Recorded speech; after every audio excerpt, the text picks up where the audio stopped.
नमस्कार। जीवन शैली कार्यक्रम में आप सभी दर्शकों का हार्दिक स्वागत है। आपके साथ मैं हूं मोहिता कोठियाल मनादुली। दर्शकों, जीवन शैली कार्यक्रम में हमारा आज का विषय है एनीमिया मुक्त भारत, और इस विषय पे बात करने के लिए हमारे साथ हमारे इस विषय की विशेषज्ञ यहाँ पर डॉक्टर मंजू रावत मौजूद है। मैम, बहुत बहुत स्वागत आपका। नमस्कार। आपको बताएं कि डॉक्टर मंजू रावत वरिष्ठ स्त्री रोग विशेषज्ञ है, सामुदायिक स्वास्थ्य केंद्र रायपुर में। कार्यक्रम की शुरुआत करूं अपने विषय के बारे में हम बातचीत करने से पहले बता दूं कि एनीमिया मुक्त भारत कार्यक्रम की शुरुआत भारत सरकार द्वारा 2018 में यहाँ पे की गई। इससे पहले भी एनीमिया से संबंधित कार्यक्रम यहाँ पे चलाए जा रहे थे, लेकिन भारत सरकार द्वारा 2018 में इसकी विधिवत शुरुआत यहाँ पर की गई थी। इसका मुख्य उद्देश्य महिलाओं, बच्चों और किशोरों को एनीमिया से दूर रखा जा सके, उनको उससे मुक्त किया जा सके, इसके लिए इसकी शुरुआत यहाँ पर की गई थी। क्योंकि एनीमिया की अगर हम बात करते हैं तो एनीमिया हमारी जो जीवन शैली है और हमारी जो कार्य करने की क्षमता है, इसको काफ़ी हद तक प्रभावित करता है। इसलिए एनीमिया से यहाँ पर स्त्रियों को, बच्चों को, किशोरों को दूर रखा जा सके, इसके लिए वृहद स्तर पे यहाँ पे कार्यक्रम चलाए जा रहे हैं। तो चलिए कार्यक्रम की शुरुआत यहाँ पे करते हैं और अपनी चर्चा की शुरुआत करते हैं।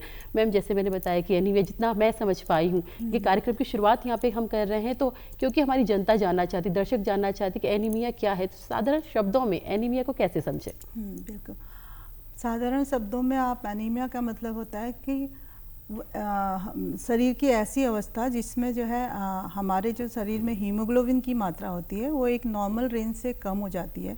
अब हीमोग्लोबिन एक ऐसा तत्व है जो लाल रक्त कोशिकाओं में पाया जाता है, और इसका महत्व इतना है कि ये हमारे शरीर के सारी कोशिकाओं में ऑक्सीजन का संचार करता है, ऑक्सीजन हर टिश्यू में पहुंचाता है। तो इसलिए हीमोग्लोबिन का नॉर्मल रेंज में होना ज़रूरी है, और नॉर्मल रेंज से अगर कम होता है तो इसको एनीमिया कहते हैं, और इसको सरल भाषा में हम खून की कमी भी कह सकते हैं। जी बिल्कुल, खून की कमी से कह सकते हैं। मैम, एनीमिया होने की वजह क्या है? ये समझ रहे हैं कि खून की कमी यहाँ पर होती है, लेकिन क्योंकि हम आहार लेते हैं, हर कोई अपना ध्यान रखता है, ऐसी क्या वजह रहती है कि हम कहते हैं वो एनीमिक हो गया है, एनीमिया हो गया है उसे? हाँ जी, एनीमिया के कई मुख्य कारण हैं, लेकिन इनमें से जो ज़्यादा हमारे मुख्य कारण है उसका है न्यूट्रिशनल डेफिशिएंसी। हमारी खान पान में जो कमियां रह जाती हैं और हमें सप्लीमेंट्स की ज़रूरत पड़ती है, उसकी वजह से मेनली इसमें जो है आयरन डेफिशिएंसी हो जाती है, जो एक ऐसा तत्व है जो हीमोग्लोबिन बनाने में के लिए बहुत आवश्यक होता है।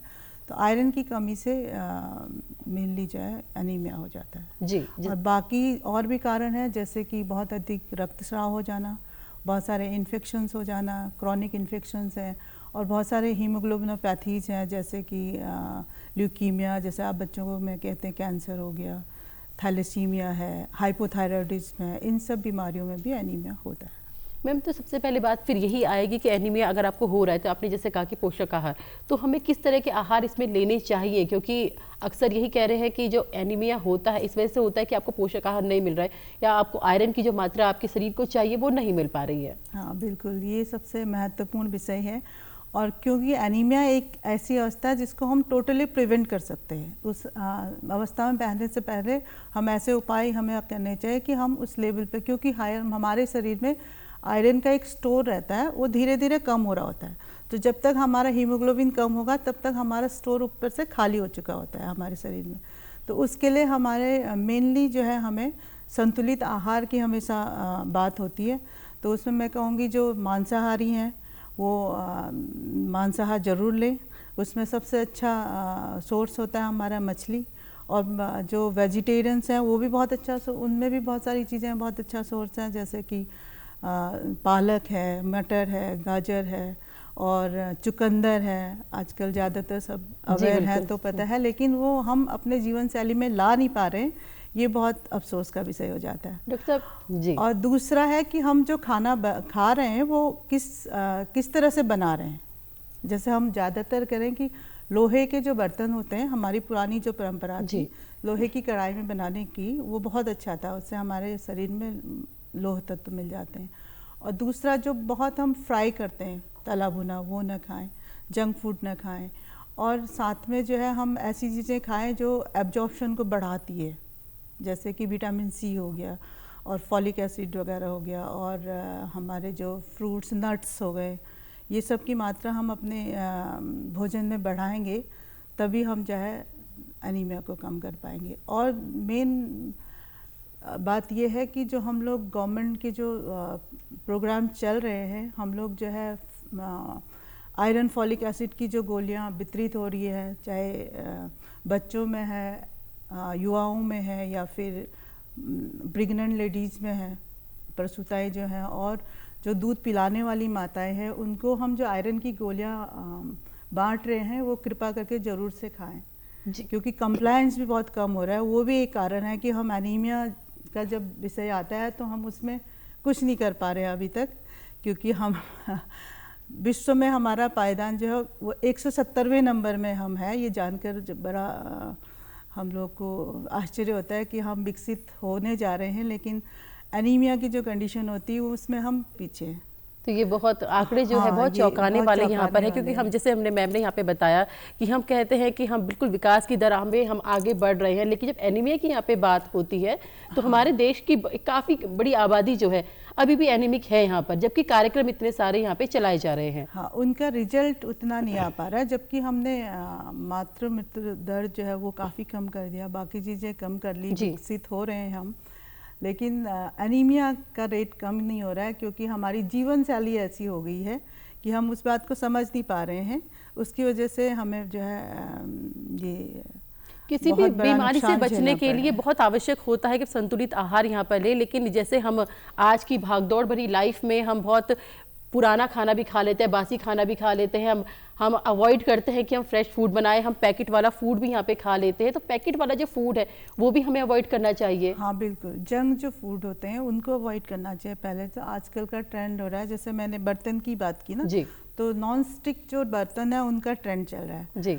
फैशन एक अच्छा मतलब हम कहेंगे अच्छी बात है, फैशन कपड़ों तक ही रहे मैम, तो मुझे लगता है वो ठीक रहेगा। भी आप फैशन ले सकते हैं, सैलेड का भी तो फैशन आ रहा है जी, लेकिन सैलेड हम नहीं खाते, तले भुना कम खाएं। जैसे मिक्स सैलेड बनाते हैं हम लोग, जैसे विकसित देश हैं उनमें हम वो ब्रेड खाते हैं तो सैलेड की मात्रा बहुत लेते हैं जी, नॉन वेज बहुत लेते हैं जो मांसाहारी है, लेकिन हम वो चीज़ नहीं अपनाते, हम इजी गोइंग थोड़ा ज़्यादा हो गए हैं, शायद हो सकता है। जैसे हम नॉन स्टिक लेने लगे तो ये बेहतर रहता है कि जो नॉन स्टिक है उससे बेहतर है कि हम जो ब्लैक आयरन, कास्ट आयरन वाला जो तवा और कढ़ाइयाँ जो आ रही हैं उसका उपयोग करें तो ज़्यादा बेहतर। मैम ये आपने बहुत अच्छी बात कही, क्योंकि जब भी हम पोषक तत्वों की, पोषक आहार की यहाँ पर बात करते हैं तो यही कहते हैं कि आपको सब्जियाँ खानी चाहिए, आपको फ्रूट्स खाने चाहिए, लेकिन आपने जो एक बात यहाँ पे कही है कि हमें खाना किस तरीके से बनाना है, हमें इस और भी ध्यान देना चाहिए कि हम किस तरह के बर्तनों का यहाँ पर इस्तेमाल कर रहे हैं खाना बनाने में, क्योंकि काफ़ी हद तक कहते हैं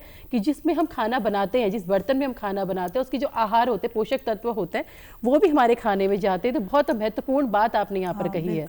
दूसरा आपने बासी खाने की बात कही है अभी यहाँ पे, तो मैं ये कहूँगी कि हाँ, अगर हम कोई साफ़ सुथरे तरह से बना रहे हैं, इसमें साफ सफाई का भी बहुत ध्यान देना चाहिए, क्योंकि एनीमिया होने का एक मुख्य कारण ये भी है कि हमारे आंतों में कीड़ों का इन्फेक्शन हो जाता है, वर्म इन्फेस्टेशन। इसलिए हम आयरन फॉलिक एसिड दवाइयों के साथ डिवर्मिंग भी कर रहे हैं, कीड़े की गोली देते हैं आजकल। तो वर्म इन्फेस्टेशन, सफाई का ध्यान रखना बहुत ज़रूरी है। और कैंड फूड में क्योंकि प्रिजर्वेटिव भी हो जाते हैं, उसमें पोषक तत्व जो हैं डे बाय डे कम होने लगते हैं। इवन हम जो सब्जी काटते हैं उसको हम 24 घंटा फ्रिज में रखेंगे तो उसके पोषक तत्व कम हो जाएंगे। हाँ, लेकिन नियर बाय जैसे 10-12 घंटे, क्योंकि महिलाएं बहुत अत्यधिक काम से वो रहती हैं, ओवरबर्डन रहती हैं, तो अगर साफ़ सुथरे तरीके से रखा जाए और 10-12 घंटे में उसको यूज़ किया जाए तो ऐसे कोई बहुत नुकसान वाली बात नहीं है। लेकिन उसमें पोषक तत्व मतलब अच्छे से उसमें सब्जियां, प्रोटीन्स, दाल वगैरह खाने में हम सुबह के खाने में भी, रात के खाने में भी सब्जी और दाल ज़्यादा से ज़्यादा उपयोग करें। जी मैं बिल्कुल, आपने बताया किस तरह से यहाँ पर हमें खाने का इस्तेमाल यहाँ पे करना चाहिए। लेकिन मैम एक मुख्य बात ये भी आती है कि जब कोई बीमारी की हम बात करते हैं तो सबसे पहले ये भी बात करते हैं कि उसके लक्षण क्या है, कैसे हमें ये एहसास हो, कैसे ये पता चले कि शायद हमें कोई ऐसी बीमारी हो रही है या हमारी जो शरीर की दिक्कतें हैं, तो वो लक्षण क्या है जिससे हम ये पता कर सकते हैं कि शायद हम एनीमिक हो रहे हैं। ये लक्षणों की हम बात करें तो सबसे पहले हमारे आते हैं कि हमारा कहीं काम में मन न लगना, जल्दी जल्दी थकान होता, और हाथ पैरों में सूजन आ जाना, हाथ पैर आंखें थोड़ी पीली पड़ जाना, और इवन नाखून जो है वो थोड़े से मतलब ब्रिटल हो जाते हैं, ब्रिटल नेल्स हम लोग कहते हैं, और हाथ पैरों में सूजन आ जाना, और घबराहट होना, किसी काम में मन न लगना, सर दर्द होना, चक्कर आना, और किसी किसी के ब्लैक क्रैम्प्स जैसे हम लोग कहते हैं, बहुतों को क्रैम्प्स आने लगते हैं रात में ना पैरों में, वो भी एक लक्षण है इन सब का। और सांस फूल जाती है, हम काम करने जाते हैं सांस फूल जाती है। और ये एक ऐसी अवस्था होती है, कुछ महिलाएं इसकी मतलब इसकी प्रति जो है जैसे घबराहट भी उनको हो रही है, तो उसी में वो काम करने लगती हैं, फिर थोड़ा आराम करेंगी फिर काम करने लगती हैं। तो इसका जो है जब तक हम चेक नहीं करेंगे, जब तक वो हमारे पास किसी डॉक्टर के पास ना आए या फिर चेकअप न करा लें किसी सेंटर में जाके, तब तक हम एनीमिया इसको ग्रसित है उतना नहीं कह पाते। बिल्कुल मैम, अगर जब हम महिलाओं की यहाँ पर बात करते हैं तो जैसे आपने कहा कि चक्कर आना, थकान लगना, सांस फूलना या किसी काम में मन ना लगना, ये कुछ ऐसे लक्षण हैं जो आपको लगता है कि अक्सर हर महिला या बच्चों के साथ होते रहते हैं। जैसे कोई आप खेल के आ रहा है बच्चा तो उसे लग रहा है मुझे बहुत थक लग रही है। महिलाएं दिन भर काम करती रहती, व्यस्त रहती है, घर का काम भी करती है, बाहर का काम भी करती हैं, तो अक्सर उनका जो बिजी शेड्यूल रहता है उसकी वजह से वो परेशान रहती हैं, थकावट रहती है, थकावट की वजह से सर दर्द भी रहता है।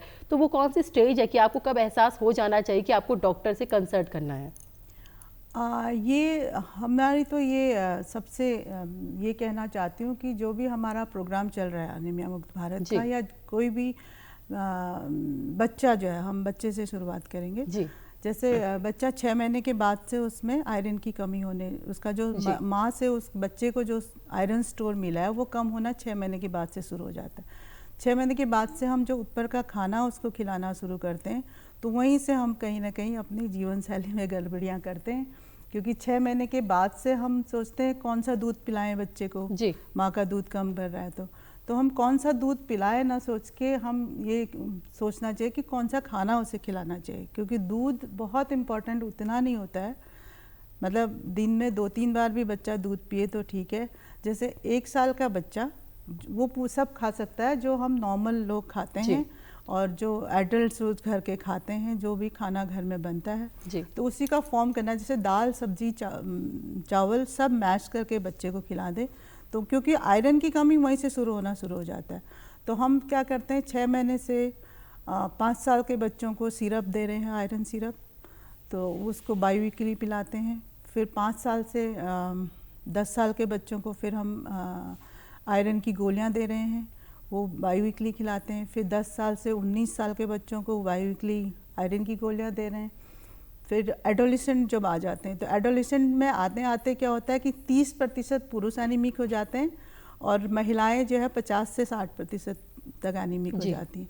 तो वही जो महिला जो एनीमिक है, जिसका आयरन स्टोर ऑलरेडी कम है, तो वो फिर गर्भवती हो जाती है, फिर जल्दी जल्दी बच्चे पैदा होना, जल्दी जल्दी गर्भपात होना, 2 बच्चों में अंतर न रखना, अत्यधिक रक्तस्राव होना, वो सब फिर और प्रेगनेंसी में आयरन का डिमांड बढ़ जाना जी, वो सब फिर उस महिला को जो है और एनीमिक बना देती है। फिर जब तक वो उसके ज़्यादा लक्षण आएंगे, जब तक वो चक्कर खा के गिर ना जाए, तब तक वो सीवियर एनीमिया के स्टेज में पहुंच चुकी होती है, तब तक उसकी जान पे बनाती है। मतलब हम बहुत सारी महिलाओं को इसके चलते बचा नहीं पाते हैं, बल्कि 20% हमारे जो मैटरनल मोर्टेलिटी का कारण है वो एक एनीमिया है। मैम, जैसे आपने बताया कि बच्चों को एनीमिया की मेडिसिन यहाँ पर दी जाती है, तो जो भारत सरकार द्वारा कार्यक्रम चलाया जा रहा है एनीमिया मुक्त भारत, इस कार्यक्रम के तहत ये दवाइयाँ जो है दी जा रही हैं। लेकिन प्रश्न फिर ये उठता है कि जैसे जो सरकार द्वारा हर घर में तो दवाई नहीं पहुँचाई जा सकती, तो इसको उन बच्चों तक दवाई पहुँचाने का जरिया क्या है? हाँ, जो 6 महीने से 2 साल के बच्चे हैं, उनको जो आशाएं और आंगनवाड़ी कार्यकर्ताएं जाते हैं वो घर पे भी देती हैं जी। और फिर 2 साल के बाद जब आंगनवाड़ी सेंटर में जाते हैं बच्चे, तो वहाँ अवेलेबल है। फिर स्कूल गोइंग बच्चों के लिए जो स्कूल्स में अवेलेबल हैं, और उनको एक कीड़े की गोली साल में 2 बार और आयरन फॉलिक एसिड की गोली वो हफ्ते में 1 बार। तो मैम, ये कार्यक्रम जो है सरकारी विद्यालय जो है वहीं चलाया जा रहा है? हाँ, अभी तो सरकारी विद्यालय पे चलाए जा रहे हैं और अभी सरकारी अस्पतालों में ही चलाए जा रहे हैं, लेकिन हम लोग का जो प्राइवेट अस्पताल, प्राइवेट सेक्टर है, उसमें जो जितने भी स्त्री रोग विशेषज्ञ हैं, उनका भी मोटिव यही है कि एनीमिया मुक्त भारत किया जाए, तो वो भी इसमें इन्वॉल्व हो रहे हैं, कैंपेन्स चल रहे हैं। तो होप फॉर द बेस्ट। बिल्कुल मैम, हम अच्छा सोच सकते हैं कि हम बेहतर कार्य यहाँ पे कर रहे हैं तो यहाँ पर बहुत बेहतर रिजल्ट यहाँ पर सामने आएंगे। लेकिन जैसे अभी हमने प्रश्न किया कि अभी जो कार्यक्रम है सरकारी विद्यालयों में और जो सरकारी अस्पताल है वहाँ चलाए जा रहे हैं, तो ऐसे में जो एक बहुत बड़ा तबका है हमारा प्राइवेट इंस्टीट्यूट का हम बात करते हैं, जो प्राइवेट स्कूल में बच्चे पढ़ रहे हैं, ये जो महिलाएँ हैं जो प्राइवेट इंस्टीट्यूट में काम करती हैं, उन महिलाओं तक पहुँचने का जरिया कैसे होगा? क्योंकि जब हम बात करते हैं कि हमें एनीमिया मुक्त भारत बनाना है तो हमें हर बच्चे को टारगेट करना है, हर महिला को टारगेट करना है। हाँ, इसीलिए हमारा ये मकसद है कि प्राइवेट सेक्टर भी इसमें इन्वॉल्व हो। जैसे कि जो गर्भवती महिलाओं के लिए एक प्रधानमंत्री मातृत्व वंदना योजना चलती है, उसमें हर महीने की 9 तारीख को जो है ये है कि प्राइवेट सेक्टर भी आके सरकारी अस्पताल में जो है आके डॉक्टर्स आके चेक कर सकते हैं। तो प्राइवेट डॉक्टर्स जो हैं वो, जैसे मैंने बताया आपको, हर अस्पताल में वो भी अवेयरनेस फैला रहे हैं और हर स्कूल में जाके जो है ये हमारी कोशिश है कि ज़्यादा से ज़्यादा पब्लिक अवेयरनेस फैले, ताकि क्योंकि ये भी एक फैक्ट है कि एनीमिया एक ऐसी कंडीशन है जो लोअर क्लास और अपर क्लास दोनों में पाई जाती है जी। क्योंकि अपर क्लास का बंदा आजकल जंक फूड का ट्रेंड है और उनको रिच फूड मिल रहा है, खा रहे हैं, वो खा रहे हैं, लेकिन हो सकता है वो हरे पत्तेदार सब्जियां वगैरह नहीं खा रहे हैं, तो उनमें भी एनीमिया उतना ही प्रिवेलेंट है जितना कि लोअर क्लास में। तो मैम इसमें क्या हमें ऐसा करना चाहिए कि अगर आपको लग रहा है कि या नहीं भी लग रहा है, लक्षण आपको नहीं दिख रहे, तो क्या आपको बच्चों को क्या एनीमिया की जो गोलियां है वो देनी चाहिए अपने आप से? हाँ बिल्कुल बिल्कुल, ये आपने सही सवाल पूछा। वही मैं कह रही हूँ, हमारे शरीर में आयरन का स्टोर रहता है, तो उस स्टोर को हमें कम नहीं होने देना है, क्योंकि वो स्टोर कम होगा तो जैसे हमारे पास कोई एनीमिया जब होता है उस लेवल तक हम ना आए तो हमारे शरीर के लिए बेहतर है। हमारा फिजिकल डेवलपमेंट ज़्यादा होगा, हमारा इंटेलेक्चुअल डेवलपमेंट ज़्यादा होगा अगर हमारा आयरन स्टोर ठीक रहेगा, और हमारे पास इन्फेक्शन बार बार जो होता है वो नहीं होगा।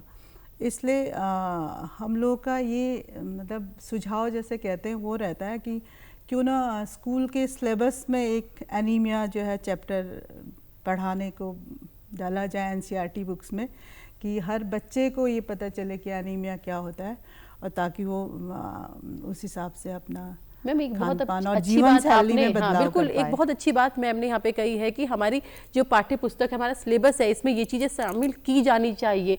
मुझे तो लगता है कि हमें एक मतलब जैसे हम कह रहे सेमिनार का आयोजन हम करते हैं वो स्कूलों में विद्यालयों में यहाँ पर होना चाहिए, क्योंकि बच्चे को हर तरह की बीमारी, क्योंकि आजकल बच्चा स्ट्रेस पे बहुत ज़्यादा रहता है। एनीमिया की आपने ये बात की, छोटी मोटी बीपी की, जब बच्चों का आजकल बीपी भी बढ़ता जा रहा है, तो ये छोटी मोटी, हाँ जी, जो ये ऐसी बीमारियां हैं जो अक्सर हम देखते हैं हमारे आसपास यहाँ पे दिखाई देती है, उनके संबंध में बातचीत यहाँ बच्चों से होती रहनी चाहिए। हाँ बिल्कुल। मैम एनीमिया की जब हम बात करते हैं कि आप क्या ये जेनेटिक बीमारी है? एनीमिया जेनेटिक नहीं है जी, पर कुछ बीमारियां ऐसी है जो जेनेटिक होती हैं, जैसे कि थैलेसीमिया हमने बोला ना, जैसे बच्चों में कैंसर कहते हैं कॉमन भाषा में, जैसे थैलेसीमिया, ल्यूकीमिया, ये जेनेटिक है, कुछ क्रॉनिक डिजीजेज होते हैं।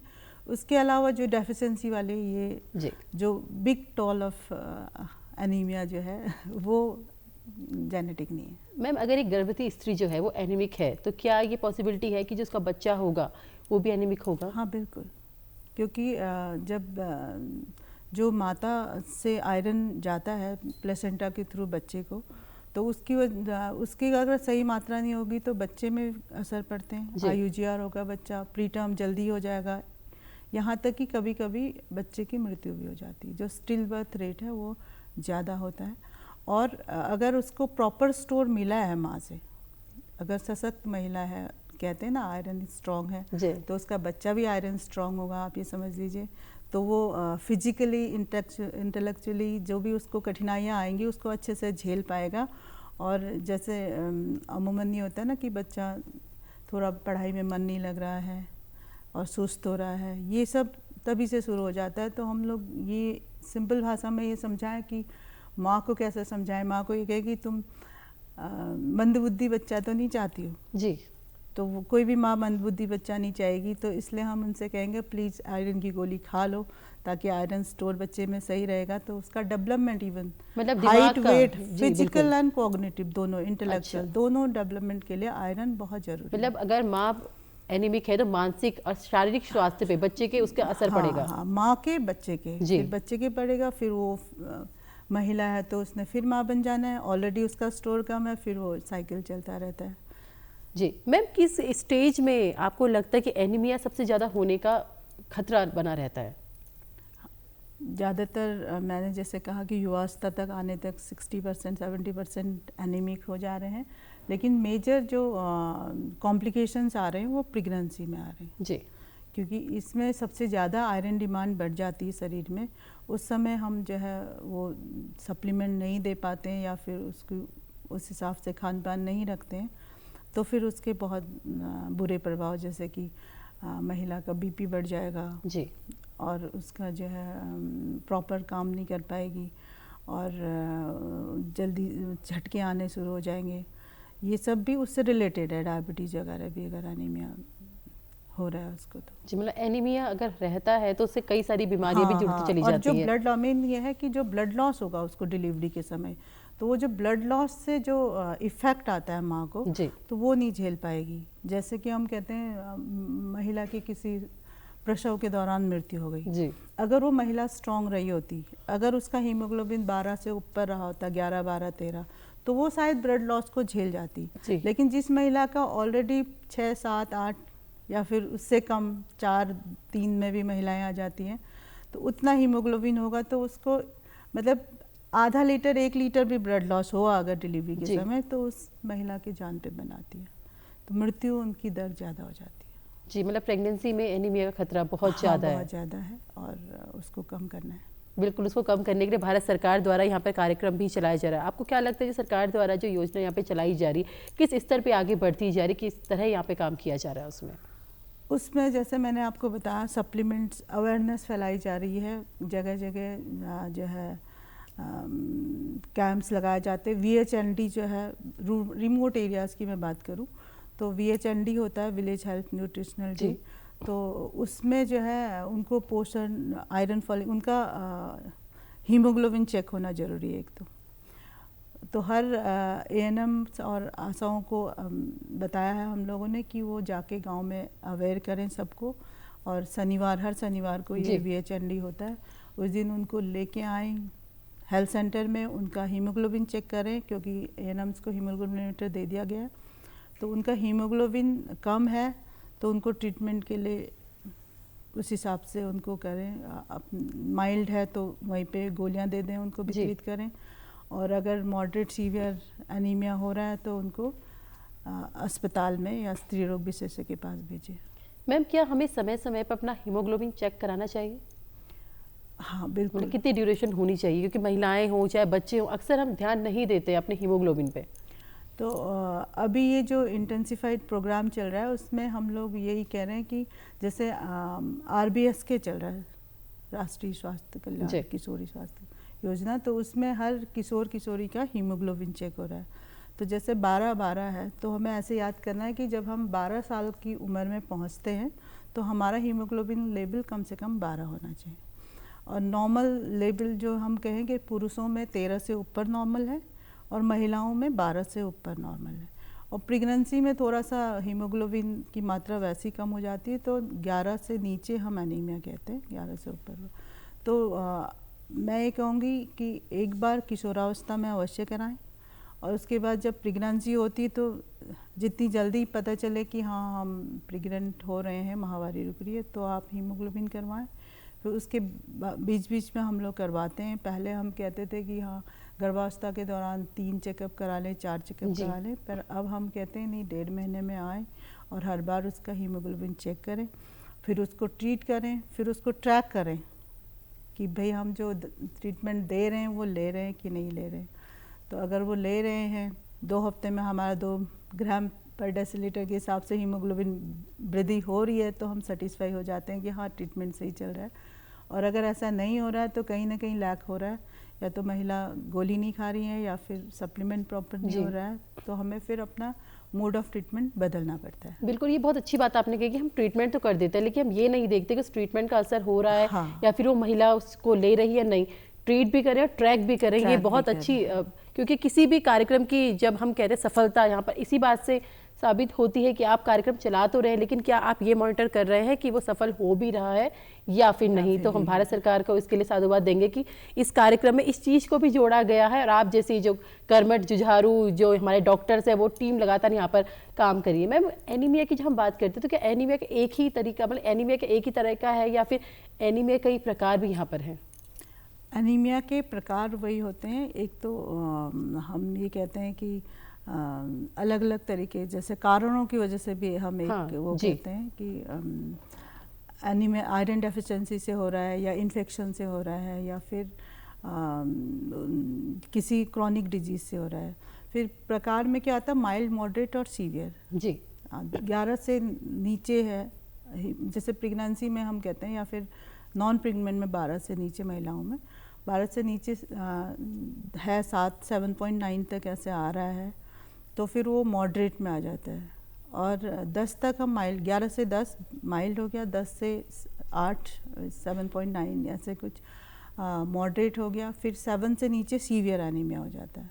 तो सीवियर एनीमिया में कॉम्प्लिकेशंस ज़्यादा होते हैं। जी 3 प्रकार के मेनली।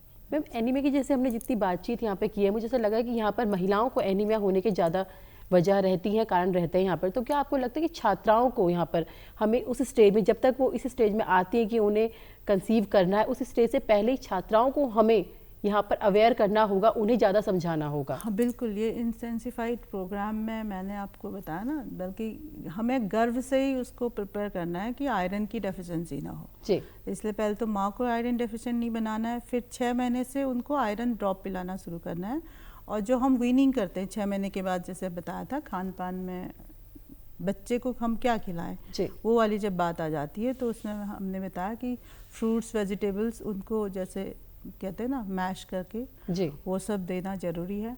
और उसके बाद जो हमारा आयरन सप्लीमेंट दे रहे हैं उसको कृपा करके प्रॉपरली लें, डिवॉर्मिंग कराएं और विटामिन सी रिच फूड जो है वो लें बीच बीच में, क्योंकि विटामिन सी एक ऐसे तत्व है, जो विटामिन है जो आयरन का जो एब्जॉर्प्शन है हमारे हाथों से उसको बढ़ाता है जी। तो और प्रोटीन रिच भी लें तो बहुत अच्छा है। मैम, कार्यक्रम का समय हमारे यहाँ पे समाप्त हो रहा था। अब जाते जाते हमारे दर्शकों को क्या सुझाव देना चाहेंगे? मैं सबसे ये सुझाव दूंगी कि आप कम से कम अपना हीमोग्लोबिन चेक करा लें, और जो सप्लीमेंट्स भारत सरकार दे रही है और हम लोग प्रोवाइड कर रहे हैं उसे लें और अच्छी जीवन शैली अपनाएं, क्योंकि हरी पत्तेदार सब्जियां, चुकंदर, गुड़, चना, मोटा अनाज, मैं कहूँगी यहाँ पे कोदा, झंगोरा जो हम लोग खाते हैं, उसका उपयोग ज़्यादा करें और स्वस्थ रहें और हीमोग्लोबिन को अपना बढ़ाए रखें। तो मैम, बहुत बहुत धन्यवाद हमारे दर्शकों को इतनी महत्वपूर्ण जानकारी यहाँ पर देने के लिए। तो ये हमारे साथ डॉक्टर मंजू रावत, वरिष्ठ स्त्री रोग विशेषज्ञ यहाँ पर मौजूद थी, जिन्होंने एनीमिया के संबंध में बहुत महत्वपूर्ण जानकारी यहाँ पर हमको दी है कि आयरन की कमी किसी भी आधार पे आपको अपने शरीर पे नहीं करनी है, आपको लगातार आयरन की कैप्सूल्स यहाँ पे लेनी है। भारत सरकार द्वारा जो कार्यक्रम यहाँ पे चलाया जा रहा है उसके माध्यम से यहाँ पर आयरन की कमी शरीर पर ना हो, महिलाओं की, गर्भवती स्त्रियों की और बच्चों की, उनके लिए उसको आयरन की दवाई यहाँ पर मुफ्त मुहैया कराई जा रही। आप उसको जरूर लें और एक स्वस्थ समाज का यहाँ पर निर्माण करें। नमस्कार।